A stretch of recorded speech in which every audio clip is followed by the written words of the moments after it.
إن الحمد لله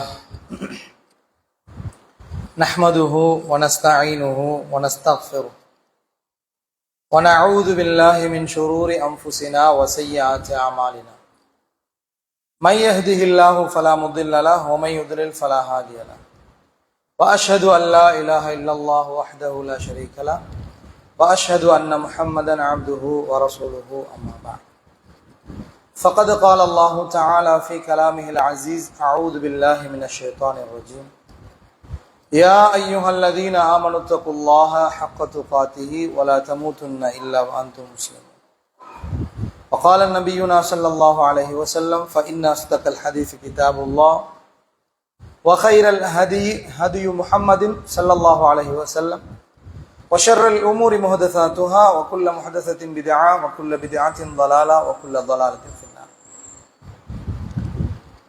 எல்லாம் வல்ல அல்லாஹ்விற்கு எல்லா புகழும் அல்ஹம்துலில்லாஹ். வார்த்தைகளில் மிகவும் உண்மையானது, மிகவும் அழகானது அல்லாஹுடைய வார்த்தையாகிய திருமறை குர்ஆன் என்றும், வாழ்க்கை வழிகாட்டுதல்களில் சிறந்த வழிகாட்டல் எம் உயிரிலும் மேலான நபிகள் நாயகம் ஸல்லல்லாஹு அலைஹி வஸல்லம் அவர்களுடைய வழிகாட்டல் என்றும், நாங்கள் செய்யக்கூடிய காரியங்களில் மிகவும் கெட்டது அல்லாஹுடைய புனித இஸ்லாம் மார்க்கத்தில் அல்லாஹும் அவனது தூதரும் சொல்லாதவைகளையும் செய்யாதவைகளையும் அங்கீகாரம் வழங்காதவைகளையும் செய்வதென்றும், அவ்வாறு செய்யக்கூடிய ஒவ்வொரு வழிபாடுகளும் நூதன அனுஷ்டானங்கள், ஒவ்வொரு நூதன அனுஷ்டானங்களும் வழிகேடுகள், ஒவ்வொரு வழிகேடுகளும் நரகத்திற்கே நம்மை கொண்டு போய் சேர்க்கும் என்று நபிகள் நாயகம் ஸல்லல்லாஹு அலைஹி வஸல்லம் அவர்கள் அவர்களது உரைகளின் பொழுது நபித்தோழர்களுக்கு ஞாபகம் செய்ததை போல என்னுடைய இந்த உரையின் ஆரம்பத்திலும் இந்த வாசகங்களை ஞாபகம் செய்தவனாக இந்த உரைக்குள் நுழைகின்றேன்.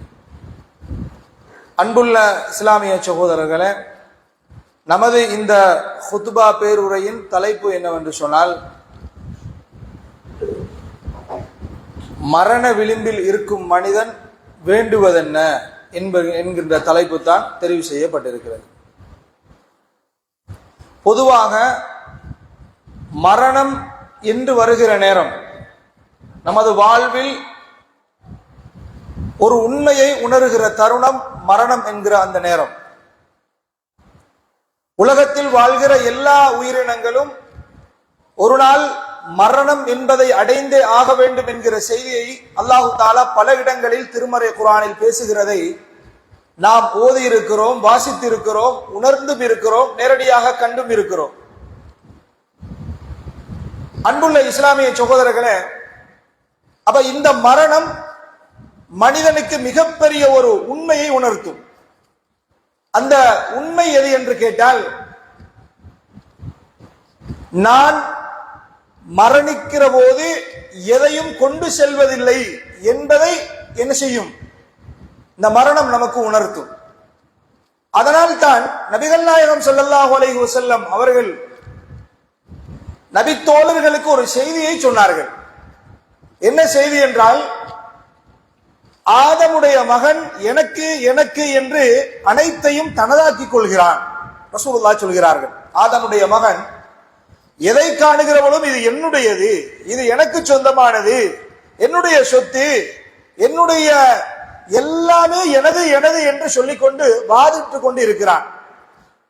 ஆனால் மூன்று தான் ஆதமுடைய மகனுக்கு சொந்தமானது. ரசூல் ஸல்லல்லாஹு அலைஹி வஸல்லம் அவர்கள் சொல்கிறார்கள், ஆதமுடைய மகனுக்கு மூன்று தான் சொந்தம் என்று சொல்லிவிட்டு அல்லாஹ்வுடைய தூதர் ஸல்லல்லாஹு அலைஹி வஸல்லம் அவர்கள் அந்த மூன்றையும் ஞாபகப்படுத்துகிறார்கள். உனக்கு என்று நீ சொல்வதாக இருந்தால், ஒரு மனிதன் நான் எனக்கு என்று ஒன்றை உரிமை பாராட்டுவதாக இருந்தால் இந்த மூன்றையும் தான் சொல்லலாம். அந்த மூன்றும் என்ன?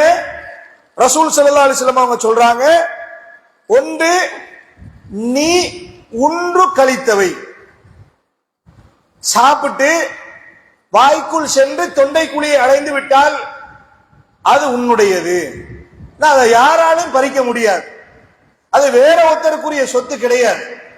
நம்ம எதை சாப்பிடுகிறோமோ அது என்னுடையது. அடுத்தது ரசூல் ஸல்லல்லாஹு அலைஹி வஸல்லம் சொன்னாங்க, நீ அணிந்து கிழித்தவைகள், நீ உடுத்தி கிழித்தவை, இது உனக்கு சொந்தமானது. மூன்றாவது ரசூலுல்லாஹ் சொன்னார்கள், நீ கொடுத்தது, கொடுத்து முடித்தவை, இது உனக்கு சொந்தமானது என்றார்கள் ரசூல் ஸல்லல்லாஹு அலைஹி வஸல்லம். இந்த உண்மை ஒரு மனிதன் மரணிக்கிற பொழுது உணர்கிறான். இந்த 3 தானப்பா நமக்கு சொந்தம், வேற எதுவுமே எனக்கு சொந்தம் கிடையவே கிடையாது. அப்ப உலக வாழ்க்கையில நம்ம வாழ்கிற பொழுது எதை யோசிக்கிறோம்?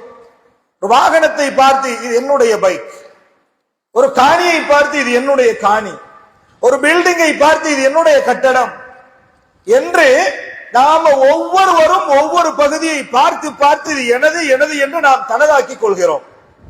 அன்புள்ள இஸ்லாமிய சகோதரர்களே, நாம் எல்லாத்தையும் விட்டு செல்லத்தான் போகிறோம். எல்லாத்தையும் விட்டுட்டு போயிருவோம். எந்த ஒன்றாக இருந்தாலும் சரி, அல்லாஹ்வுடைய தூதர் சொன்னவைகளை தவிர. சரிதானே? உதாரணமாக நம்ம ஒரு பைக் பார்க்கிறோம், மிகவும் ஃபேவரட்டான, எனக்கு விருப்பமான ஒரு வாகனம், ஒரு பைக் எனக்கு ரொம்ப விருப்பம். நான் மிச்சம் கஷ்டப்பட்டு அங்க இங்கடி சேர்த்து ஒரு குருவி கூடு கட்டுவதற்கு சேர்ப்பதை போல சேர்த்து ஒரு வாகனத்தை வாங்கிவிட்டேன். ஒரு காராக இருக்கலாம், ஒரு பைக்காக இருக்கலாம், கட்டுகிற ஒரு வீடாக இருக்கலாம், எதுவாக இருந்தாலும் சேர்த்தாச்சா? நம்ம வாங்கிட்டோமா? நமது சொந்தமாக்கிட்டோமா? இப்ப என்ன நடக்குது தெரியுமா? உண்மையிலேயே நாம் மரணிக்கிற பொழுது அந்த பைக்கை கொண்டு போறல்ல, நாம் மரணிக்கிற பொழுது கட்டிய அந்த பில்டிங்கை உருட்டி கொண்டு போவது கிடையாது. எதையுமே கிளியாத ஆடையாக இருந்தாலும் அதை இன்னொருவர் பயன்படுத்தத்தான் போகிறார். நம்ம ஆசையாக வாங்கிய அந்த வாகனத்தை வேறொருவர் பயன்படுத்துவார் நமது மரணத்திற்கு பிறகு. கசப்பாக இருந்தாலும் உண்மை ஒன்றுதான். என்ன தெரியுமா? நம்ம ஹலாலாக மனம் முடித்து வைத்திருக்கிற நமது மனைவி உட்பட நமக்கு சொந்தம் கிடையாது. இதான் உண்மைங்க. இதான் உலக வாழ்க்கை, வேற ஒண்ணுமே கிடையாது. உலக வாழ்க்கை என்பது இவ்வளவுதான். அதனாலதான் அல்லாஹ் தஆலாவுடைய திருமறையில பேசுகிற பொழுது வகர்ரத்குமுல் ஹயாத்துத் துன்யா, உலக வாழ்க்கை உங்களை ஏமாற்றி விட்டது என்று அல்லாஹ் தஆலா ஏன் சொல்றான்? உலக வாழ்க்கை உங்களை ஏமாற்றி விட்டது என்று அல்லாஹ் சொல்வதற்கு காரணம் என்ன? உலகத்துல ஒன்றுமே உனக்கு சொந்தம் இல்லப்பா, இருந்தும் எனக்கு எனக்கு என்று உலகத்துக்கு பின்னாடியே நீ போய்கொண்டிருக்கிறாயே. அவ உலகம் உன்னை ஏமாற்றியதன் விளைவு நிரந்தர ஒரு வாழ்வை நீ மறந்து விட்டாய். எது உனது மன்னருக்கு தேவையோ அதை நீ செய்துவிட மறந்து விட்டாய். அதில் நீ பொதுவாக்குத்தனமாக இருக்கிறாய் என்பதை உணர்த்தும் வண்ணமாகத்தான் அல்லாஹ் திருமறையில் பேசுகிற பொழுது வகர்ரத்குமுல் ஹயாத்துத் துன்யா, உலக வாழ்க்கை உங்களை ஏமாற்றி விட்டது என்று சொல்கிறார். அன்புள்ள இஸ்லாமிய சகோதரர்களே, அப்ப மரணத்தின் விளிம்பில் இருக்கிற அந்த மனிதன் அல்லாஹ் இடத்துல எதை கேட்க போகிறான்?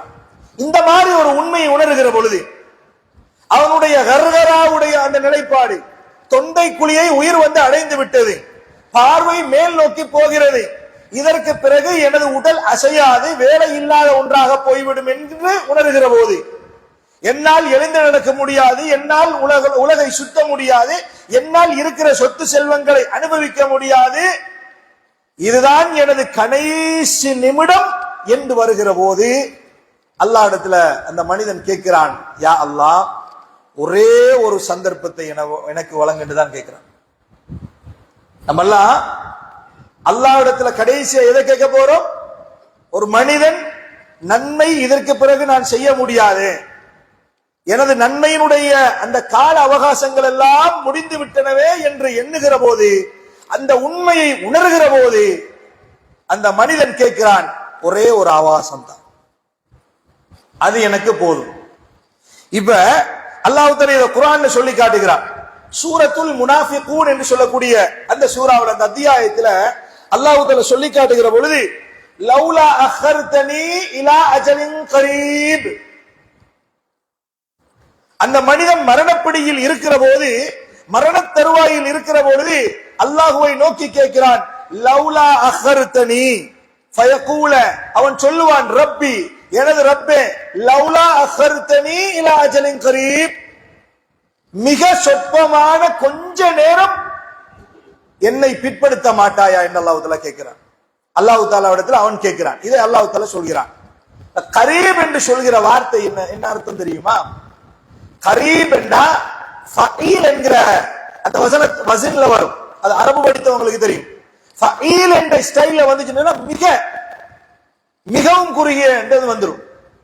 அப்ப கொஞ்ச நேரம் இனி எனக்கு தா, ஆக சொற்பமான நேரத்தை எனக்கு தா, இருக்கிற நேரத்தில் ஆக அப்படின்னு வரும். அப்ப அவ்வளவுதான் கேட்கிறான். அப்ப அந்த அவகாசம் என்பது, வாய்ப்புகள் என்பது மிக பெருமதியான ஒன்று. உலகத்தில் உள்ள எல்லா விலை உயர்ந்த பொருட்களை விடவும், எல்லா விலை உயர்ந்தவைகளை விடவும் அல்லாஹ் நமக்கு வழங்கி இருக்கிற வாய்ப்புகள், சந்தர்ப்பங்கள், சூழ்நிலைகள் இருக்குதானே, இது மிக முக்கியமானது என்பதை நாம் ஒவ்வொருவரும் உணர்ந்து கொள்ள வேண்டும். ஏன் தெரியுமா? அல்லாஹ் இன்றைக்கு நமக்கு வாய்ப்பு அளித்திருக்கிறான். இந்த வாய்ப்பு இல்லாமல் எத்தனையோ பேர் மன்னரையே சந்தித்து விட்டார்கள். இந்த வாய்ப்பு அவர்களுக்கு ஏற்கனவே வழங்கப்பட்டு விட்டது. நாம் இன்னும் செல்லவில்லை, இன்றும் உயிரோடு இருக்கிறோம். இந்த வாய்ப்பு வழங்கப்பட்டு கொண்டிருக்கிறது. யோசிச்சு பாருங்க பாப்போம், இந்த வாய்ப்பு முடிவடைகிற பொழுது எனது நிலை என்ன? எதை நம்ம எடுத்துட்டு போறோம்? எதை அங்க கொண்டு போறோம்? நீங்க கையில் அணிந்த மோதிரத்தை கூட நம்ம மரணித்ததற்கு பிறகு கழட்டி எடுத்துருவாங்க. ஆசையாய் வாங்கி வைத்த குறைந்தபட்ச சொக்ஸ கூட என்ன செஞ்சிருவாங்க? கலட்டி எடுத்துருவாங்க. எடுத்து போட்டு உனக்கு வெள்ள ஆடுறாண்டா சரி அப்படின்னு சொல்லி போத்தி நம்மளை கொண்டு வந்து அனுப்பிடுவாங்க. இப்ப ஒன்றுமே இல்லாத வெறும் கையோடு எப்படி நமது தாயினுடைய கருவறையிலிருந்து வெளியேறி வந்தோமோ அப்படித்தான் மன்னரைக்குள்ளும் நுழைய போகிறோம் என்கிற உண்மையை உணர்ந்த ஒரு மனிதன் உலகத்தில் எப்படி வாழணும்?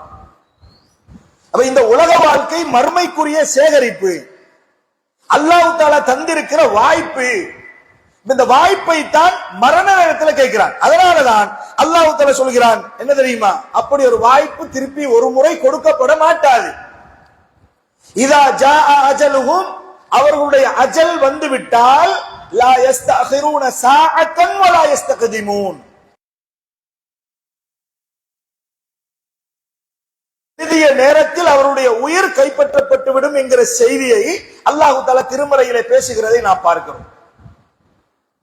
முற்படுத்தப்படவும் மாட்டாது. கொஞ்ச நேரம் முன்னுக்கும் அல்லாஹ் தஆலா 2 மணிக்கு தான் இவருடைய மரணம் என்று எழுதி வச்சான்னு வைங்க, 1:59க்கு கூட மரணிக்க செய்ய மாட்டான். 2:01க்கு கூட மரணிக்க செய்ய மாட்டான். சரியா அட் டைம்ல எழுதப்பட்ட நேரத்தில் அல்லாஹ் தஆலா மரணிக்க செஞ்சிருவான்.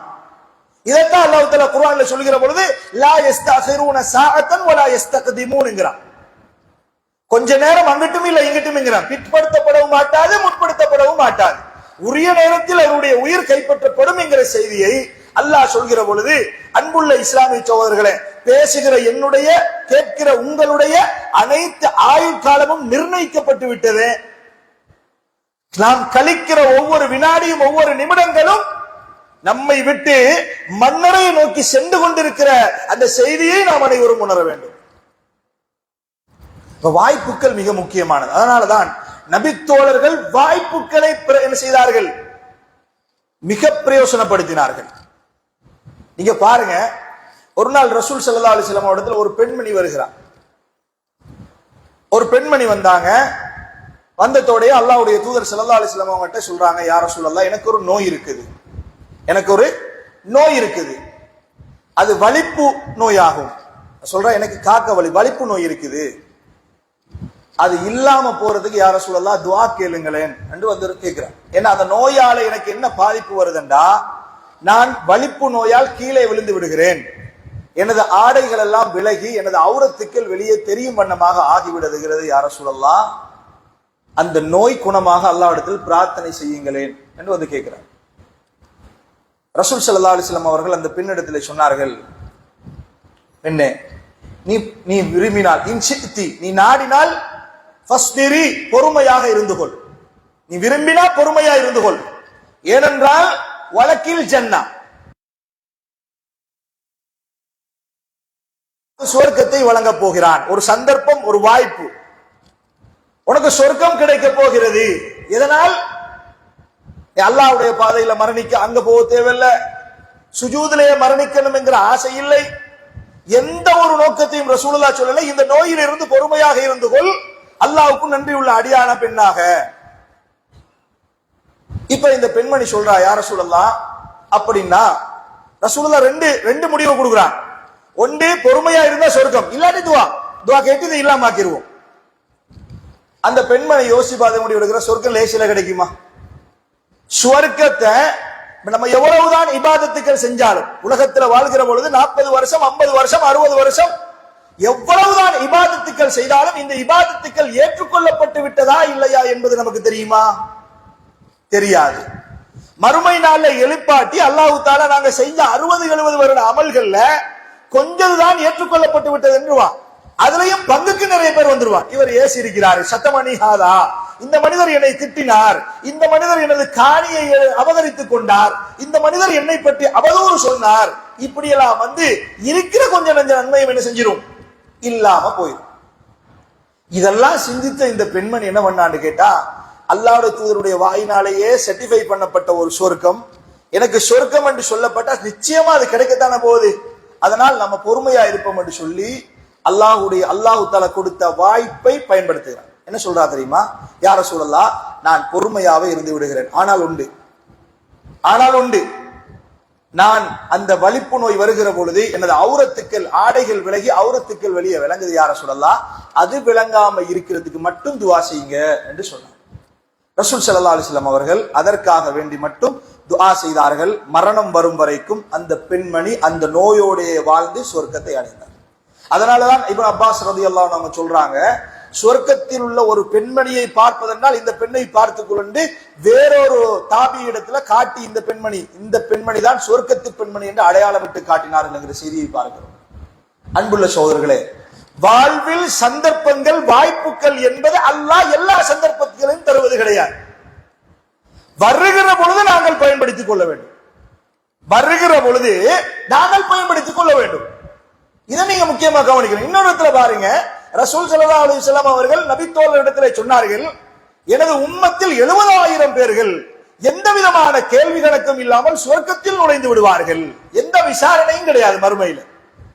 எனது உம்மத்தில் 70,000 பேர்கள் சுவர்க்கத்தில் எந்த கேள்வி கணக்கும் இல்லாமல் எந்த விசாரணையும் இல்லாமல் சுவர்க்கத்திற்குள் சென்று விடுவார்கள். ஆகா, எப்படிப்பட்ட ஒரு வாய்ப்பு! நபித்தோழர்கள் கேட்டுக்கொண்டிருக்கிறார்கள். ஒரே ஒரு நபித்தோழருக்கு உள்ளத்தில் ஒரு உதிப்பு, அந்த கூட்டத்தில் நான் இருக்க வேண்டும். உக்காஷா ரலியல்லாஹு அன்ஹு அவர்கள் எழும்பினார்கள், யா ரசூலல்லாஹ், அந்த கூட்டத்தில் நானும் இருக்க வேண்டும் என்று ஆசைப்படுகிறேன், துஆ செய்யுங்களேன் யா ரசூலல்லாஹ் என்று கேட்கிறார். ரசூல் ஸல்லல்லாஹு அலைஹி வஸல்லம் அவர்கள் உக்காஷா அவருக்காண்டி பிரார்த்தனை செய்துவிட்டு நீங்களும் அந்த கூட்டத்தில் என்று சொன்னார்கள், நீங்களும் அந்த கூட்டத்தில் சேர்ந்து விடுவீங்க என்றார்கள். இன்னொரு நபித்தோழருக்கு ஆசை வந்துச்சு. அதுக்கு உக்காஷா ரலியல்லாஹு அன்ஹு கேட்டதுக்கு பிறகு, ஆகா, உக்காஷா சொர்க்கத்துல கேள்வி கணக்கு இல்லாத ஒரு கூட்டத்துக்குள்ள போயிருவாரா, அப்ப நானும் போகணுமே. இப்படித்தான் நம்ம நிலைமை. ஒருத்தர் செஞ்சு முடியத்தான் இன்னொருத்தர் செய்யறதுக்கு எதிர்பார்க்கிறோம். சுயமா சிந்திச்சு அட எனக்கு சொர்க்கம் வேணுமே, இதை செஞ்சா சொர்க்கம் கிடைச்சிருமே, 4 பேர் செஞ்ச போற 5ஆவது நான் செஞ்சு கொள்றேன். நபித்தோழர்களுக்கும் மனிதர்கள் தானே, அப்படி ஒரு எண்ணம் ஏற்பட்டு இன்னொரு நபித்தோழர் யார் சொல்லலாம், என்னையும் துஆ கேட்டுக் கொள்ளுங்களேன். அப்ப ரசூல் ஸல்லல்லாஹு அலைஹி வஸல்லம் அந்த நபித்தோழருக்கு சொன்ன பதில் என்ன? சபகக உக்காஷாண்டா, உக்காஷா உங்களை முந்திட்டாரண்டா, உக்காஷா உங்களை முந்தி விட்டார், நீங்க பிந்திட்டீங்களே, நேரத்தோட சொல்லி இருக்கலாமே. வாய்ப்புகள் ஒரு முறைதான், நல்லா யோசிச்சு கொள்ளுங்க. இப்படி பலவிடுத்தங்கள் வாய்ப்புகள் வருகிற பொழுதும் நமது கதவுகளை தட்டுகிற பொழுதும் நாம் கணக்கெடுக்காமல் இருந்தால் நிச்சயமாக மரணிக்கிற சந்தர்ப்பத்தில் அல்லாஹ்விடத்தில் யா அல்லாஹ், ஒரே ஒரு வாய்ப்பு, ஒரே ஒரு சந்தர்ப்பம், ஒரே ஒரு அவகாசத்தை எனக்கு தா என்று நாங்கள் என்ன செய்வோம், கேட்க வேண்டிய சூழ்நிலை ஏற்பட்டுவிடும். ஆனால் அல்லாஹ் தஆலா என்ன செய்ய மாட்டான், தரமாட்டான். அடுத்த செய்தி என்னன்னு கேட்டால், வாய்ப்புகள் வாழ்க்கையில் மிக பிரதானமானவை என்பதை நாம் புரிந்து கொண்டோம். 2வது, இந்த வாய்ப்பை மரண நேரத்தில் மனிதன் கேட்டு என்னத்தை சாதிக்க போறான். அதுவும் கொஞ்ச நேரம் என்கிறது ஒரு நாளை கேட்கல, ஒரு 5 வருஷம் தாண்டி கேட்கல, ஆயுள்ள கொஞ்ச நேரத்தை எனக்கு தா என்று கேட்கிறான். அந்த கொஞ்ச நேரத்துக்குள்ள எதை சாதிக்க போகிறான்? ஆம், அல்லாஹ் தஆலா திருமறையிலேயே சொல்லி காட்டுகிறான். என்ன சொல்றான்? மரண தருவாயில் இருக்கிற மனிதன் தனது வாழ்நாள் முடிந்து விட்டது என்பதை உணர்கிற போது, அடுத்த வினாடி மரணம் என்பதை உணர்கிற போது, அல்லாஹ்விடத்தில் ரப்பில் அவுலா அஹ்ரிதனி இலா அஜலின் கரீப், கொஞ்ச நேரம் எனக்கு தாயா அல்லாஹ் என்று கேட்டுவிட்டு எதற்காக காரணம் சொல்கிறான். தர்மம் செய்துவிட்டு வருகிறேன்.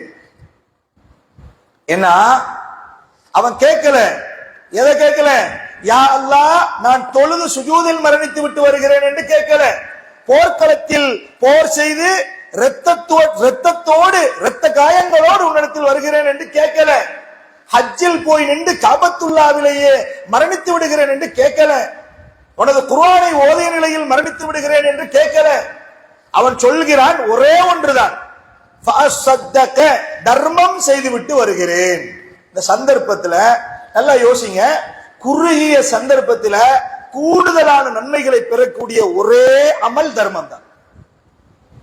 அத மரண நேரத்துல தான் இவர் உணர்றார்.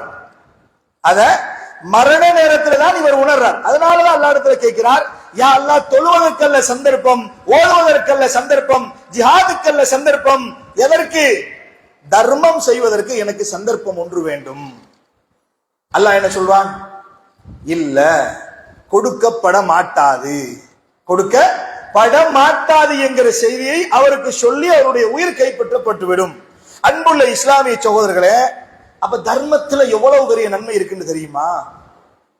அந்த தர்மம் ஏன் மரண நேரத்துல மற்ற பெரிய பெரிய இஸ்லாத்தின் தலையாய நன்மைகளை தரக்கூடியவைகளை எல்லாம் விட்டுவிட்டு தர்மத்தை மட்டும் ஏன் இந்த மனிதன் வேண்டுகிறான்? அவ்வளவு பெரிய நன்மைகள் தர்மத்தில் இருக்கிறது. ஏன் தெரியுமா?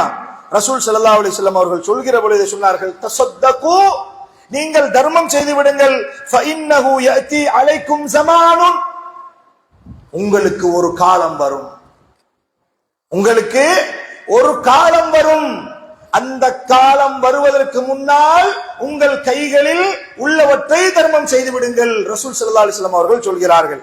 அது எப்படி காலம் தெரியுமா? யம்ஷிர் ரஜுலு, ஒரு மனிதன் நடப்பான், பிசதகத்தின், அவனுடைய பிசதகத்திஹி, தனது தர்ம பொருட்களை எடுத்துக்கொண்டு, ஜகாத்து பொருட்களை எடுத்துக்கொண்டு யாருக்காச்சும் தர்மம் செஞ்சிருவோம் என்ற நினைப்பில் ஒரு மனிதன் சுற்றி திரிவான். ரசூல் ஸல்லல்லாஹு அலைஹி வஸல்லம் சொல்றாங்க, ஃபலா யஜிது மை யக்பலுஹா, அதை எடுத்துக்கொள்கிற ஒருவரையும் அவர் காண மாட்டார். அப்படி ஒரு நாள் வரும். நீங்க நினைச்சாலும் தர்மம் கொடுக்க முடியாத ஒரு நாள் வரும். அதற்கு முன்னாடி தர்மம் செய்து கொள்ளுங்கள். எப்படியோ கஷ்டப்பட்டு ஒரு மூல முடுக்கல போய் ஒரு ஆளை கண்டுபிடிச்சிருவாரு, ஏப்பா எனது தர்ம பொருட்கள் இந்தா இருக்குது எடுத்துக்க என்று சொல்ற நேரத்துல டூ லேட். அவர் சொல்வார், என்னது மிச்சம் பிந்திட்டீங்களே வாப்பா, நேத்து வந்திருந்தா இதை வாங்குற அளவுக்கு நான் இருந்தேன், ஆனா இன்றைக்கு நீங்க வந்ததால இதை வாங்குற லெவல்ல நான் இல்லைன்னு சொல்லிடுவாரு. இப்படி ஒரு காலம் வரும், எல்லாரும் பணக்காரனாயின காலம் வரும். உங்களது ஜக்காத்தை, உங்களது தர்மத்தை வாங்காத ஒரு காலம் வரும்.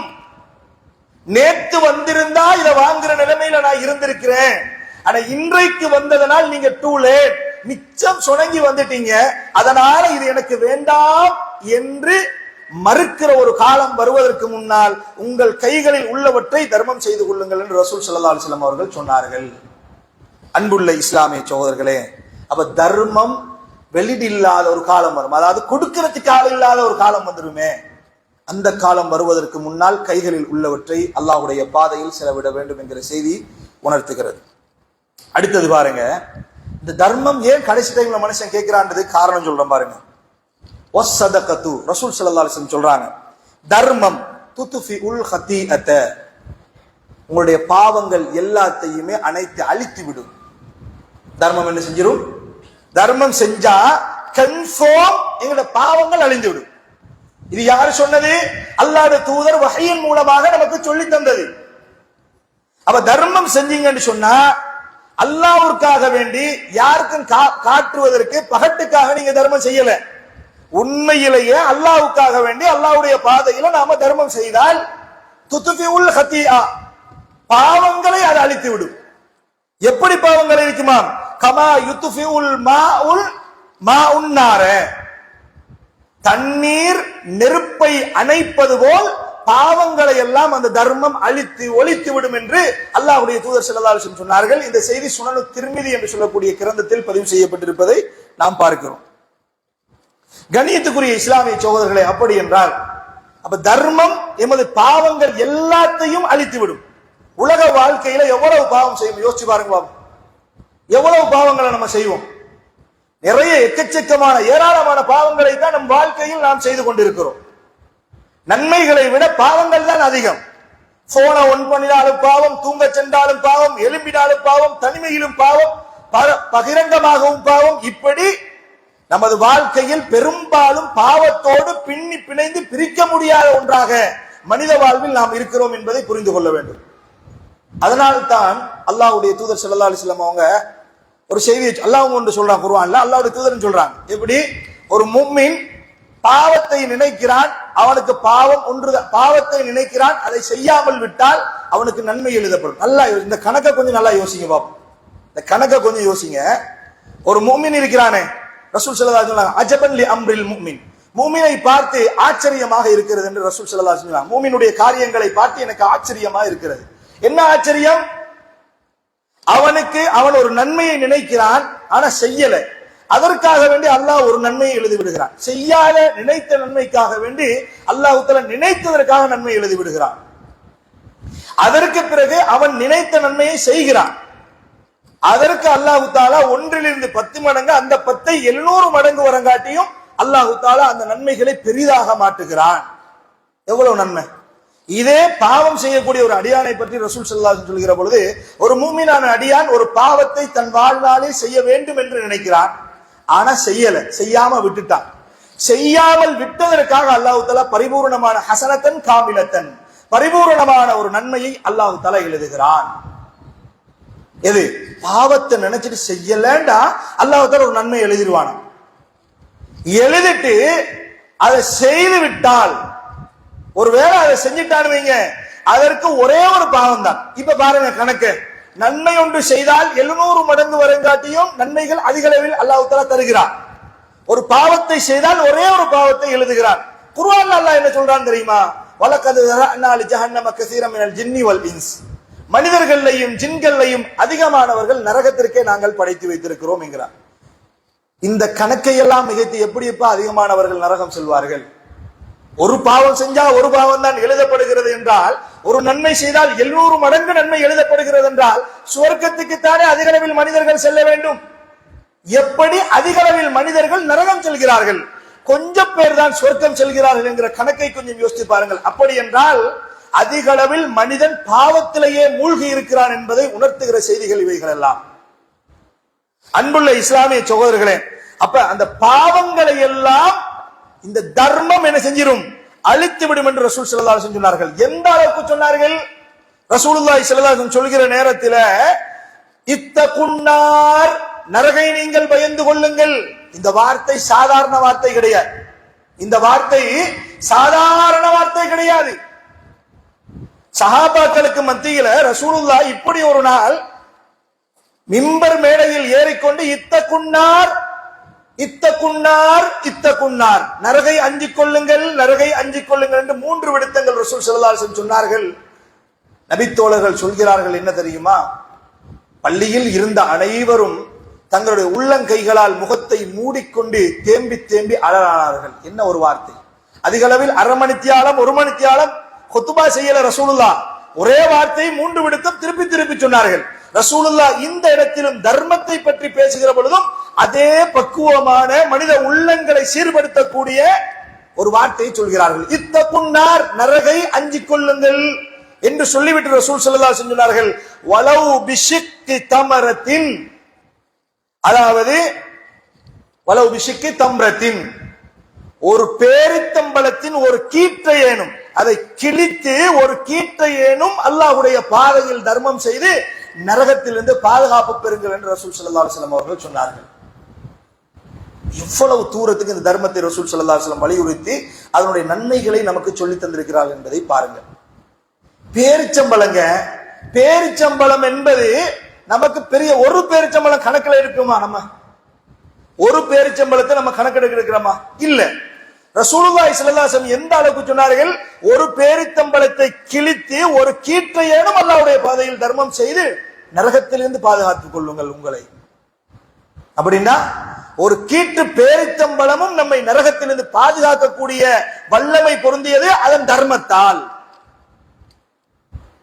இப்ப நம்ம சுயபதனம் செய்யும் முஹாசபான்னு ஒன்று இருக்குதானே, சுய பரிசோதனை செய்யணும் தானே. நம்ம எவ்வளவு இன்றைக்கு எத்தனை தர்மம் செஞ்சிருக்கிறோம் யோசிச்சு பாருங்க.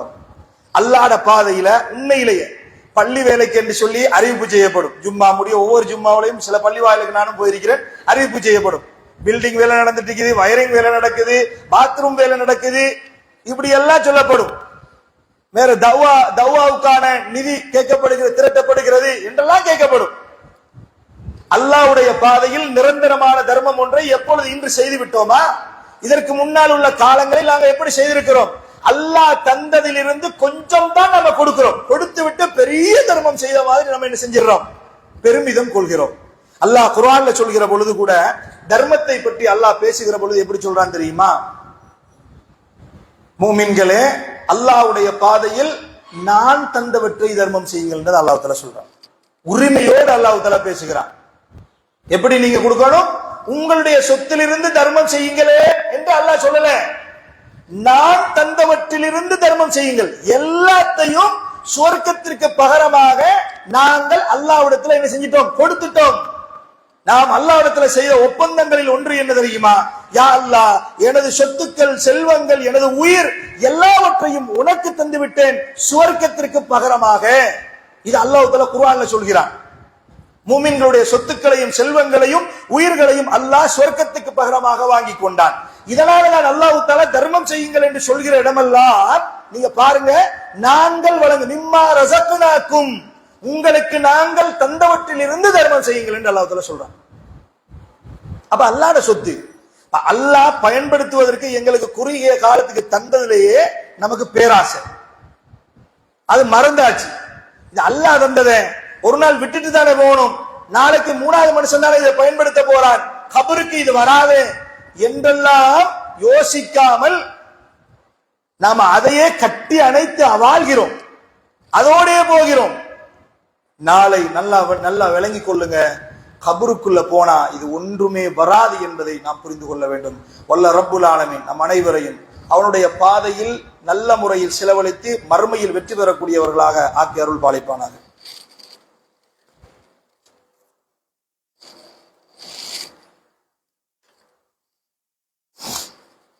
இன்னல் ஹம்துலில்லாஹ் வஸ்ஸலாத்து வஸ்ஸலாமு அலா ரசூலில்லாஹ் முஹம்மது இப்னு அப்துல்லாஹ் அம்மா பஅத்.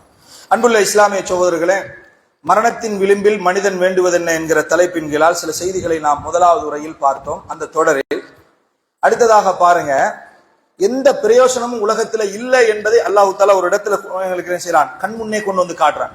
மறுமையின் காட்சி.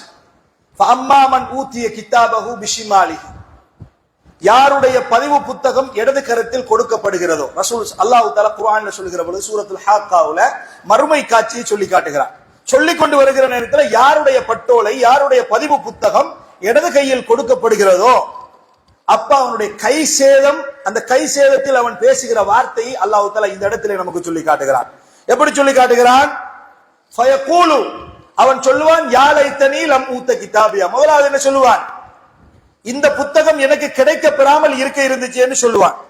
அடுத்தது என்ன? வலம் அத்ரிமா ஹிசாபியா, எனது கணக்கு என்ன என்பது எனக்கு தெரியாமையே இருக்க இருந்துச்சு, மறுமை என்று வந்த பொழுது எனக்கு அது தெரிவிக்கப்பட்டு விட்டது என்று அவன் சொல்லுவான்.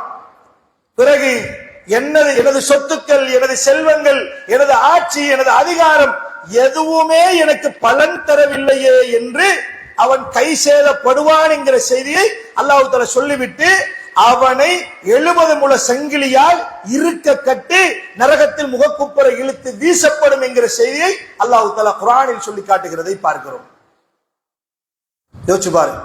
அப்ப உலகத்தில எங்களுக்கென்றே நாங்கள் எல்லாத்தையும் அனுபவித்து விட்டு ஏழைகளுக்கு, எளியவர்களுக்கு கொடுக்காமல், ஜக்காத்துக்களை பதுக்கி வைத்துக் கொண்டு உதவி செய்யாமல், அதை கொடுக்காமல், அந்த கடமையை செய்யாமல் இந்த உலகில் வாழ்ந்து விட்டு மறுமையை நோக்கி பயணிக்கிற மனிதனுடைய நிலையை பற்றி அல்லாஹ் சொல்கிறான், கடைசியில் கை சேதம் தான் மிச்சமாக இருக்கும், கடைசியில் கை சேதம் தான் மீதமாக இருக்கும் என்கிற செய்தியை அல்லாஹ் தஆலா சொல்லி காட்டுகிறார்.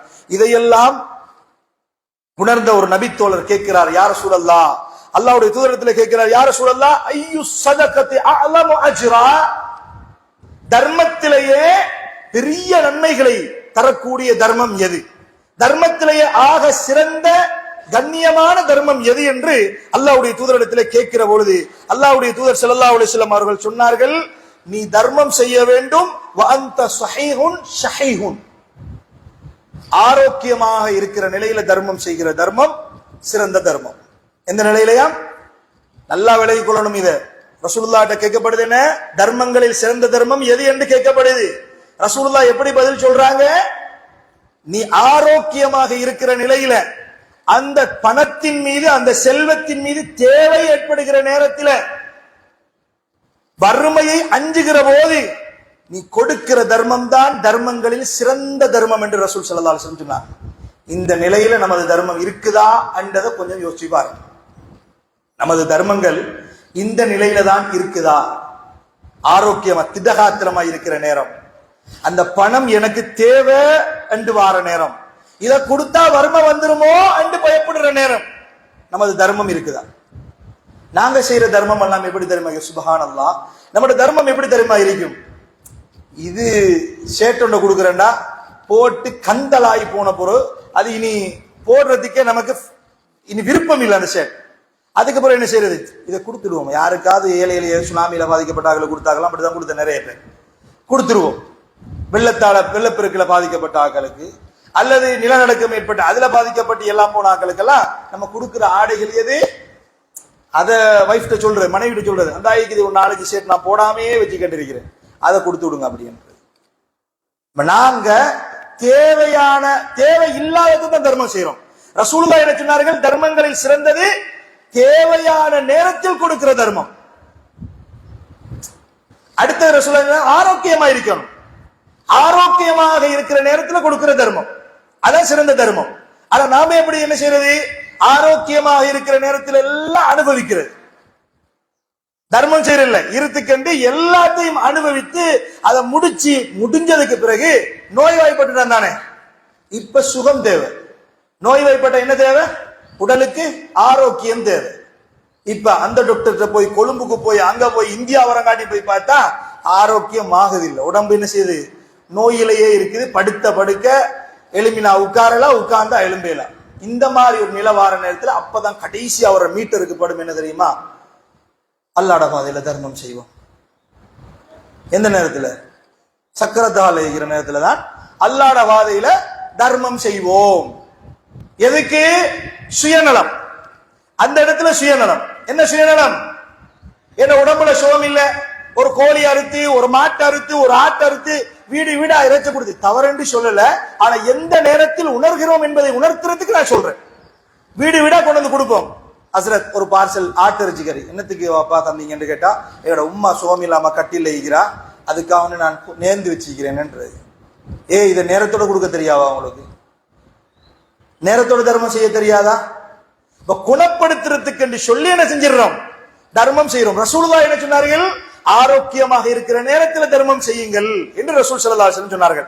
கடைசியாக ரசூல் ஸல்லல்லாஹு அலைஹி வஸல்லம் இதை சொல்லிவிட்டு சொன்னார்கள், வலா தும்ஹில் ஹத்தா இதா பலகத்தில் ஹுல்கும், உயிர் தொண்டை குழியை அடைந்ததற்கு பிற்பாடு இந்த மனிதனுக்கு கூடி, அவருக்கு கூடி, இவருக்கு கூடி என்று சொல்வதில் எந்த பிரயோஜனமும் இல்லை. அந்த நேரத்தில் உங்கள் சொத்து வேறொருவருக்கு உடந்தையாக மாறி இருக்கும் என்று ரசூல் ஸல்லல்லாஹு அலைஹி வஸல்லம் சொன்னார்கள். உங்களோட பிள்ளைகளுக்கு அது சொத்தாக, வாரிசுரிமை சொத்தாக போயிருக்கும். அந்த நேரத்தில் அவருடைய சொத்தை எடுத்து இவருக்கு கூட அவருக்கு கூட சொல்லாதீங்க. வாழ்ற நேரத்தில், ஆரோக்கியமா இருக்கிற நேரத்தில், உழைக்கிற சந்தர்ப்பத்தில் அடுத்தவனுக்கு கொடுத்து மகிழ்ந்து வார், அது மறுமையில் வரும் என்கிற செய்தியை சொன்னார்கள். ஒரே ஒரு செய்தியை சொல்லி முடித்துக் கொள்கிறேன். இதனால் தான் ரசூல் ஸல்லல்லாஹு அலைஹி வஸல்லம் அவர்களுடைய இந்த செய்திகளை உணர்ந்த நபித்தோழர்கள் ரலியல்லாஹு அன்ஹும் அஜ்மஈன், அவர்கள் அனைவரையும் அல்லாஹ் தஆலா பொருந்திக் கொள்ளணும். பொருந்திக் கொண்டு விட்டால் குர்ஆன் அல்லாஹ் தஆலா சொல்கிறான், அவர்கள் எப்படி நடந்தார்கள் தெரியுமா? எப்படி நடந்தார்கள் தெரியுமா? ஒரு நாள் ரசூல் ஸல்லல்லாஹு அலைஹி வஸல்லம் ஒரு வழக்கு, நான் சுருக்கமா சொல்றேன், பெரிய செய்தி சுருக்கமா சொல்றேன். ரசூலுல்லாஹ்ட்ட ஒரு வழக்கு, யா ரசூலல்லாஹ், எனது வீட்டு காணியை நான் சரி செய்கிறேன், ஆனால் ஒரே ஒரு பேரிச்சம்பரம் காணியின் நடுவில் நிக்கிறது, வேலி ஓரத்துல நிக்குது, அதை ஓரமாக்கினா தான் எனது வேலியை சரி செய்யலாம். ஆனா அந்த மனுஷன்ட்ட போய் நான் கேட்டேன், அதை வெற்றாரும் இல்ல, ஒன்று செய்யறாரும் இல்ல, எனக்கு வேலையை சரி செஞ்சுக்கலாம் இருக்குது, நீங்க பேசித்தாங்க யார சொல்லலான்னு ஒரு வழக்கு. ரசூலுல்லாஹ் அந்த மனிதரை அழைக்கிறார். அந்த பேரிச்சம்பழத்தின் மரத்தின் உரிமையாளரை அழைத்து, ஏப்பா அந்த பேரிச்ச மரத்தை அவருக்கு வெட்டி ஒதுக்கி கொடுத்துடலாமே, அவருடைய வேலையை சரி செய்யணும், பாவமாச்சு என்று ரசூல் ஸல்லல்லாஹு அலைஹி வஸல்லம் அவங்க சொன்ன போது ஃபஅபா, அவர் மறுத்துட்டார், தரையலான்ட்டார். அரபிகள்கிட்ட பேரிச்ச மரம் கொஞ்சம் பெருமதியாக தான் இருக்கு. ஏலான்ட்டார். ஏழாண்டு சுன்னத்தோடைய அபுத்தஹ்தா என்று சொல்லக்கூடிய ஒரு நபித்தோழர் அந்த இடத்துக்கு வந்தார். அபுத்தஹ்தா என்று சொல்ற நபித்தோழர் வாரார். இந்த செய்தி அவருடைய காது கேட்டது. ரசூல் ஸல்லல்லாஹு அலைஹி வஸல்லம் சொல்லுகிற பொழுது என்ன சொன்னார்கள்? சுவர்க்கத்தில் அல்லாஹ் தஆலா ஒரு பேரிச்சம் மரத்தை உங்களுக்கு தருவான், இதை கொடுத்திருப்பான்டார். அப்பையும் ஃபஅபா, அவர் மறுத்துட்டார். சொர்க்கத்துல பேரிச்ச மரம்னா சொர்க்கமே கிடைக்கும் என்றது முன்னறிவிப்பு. அவர் மறுத்தாரு.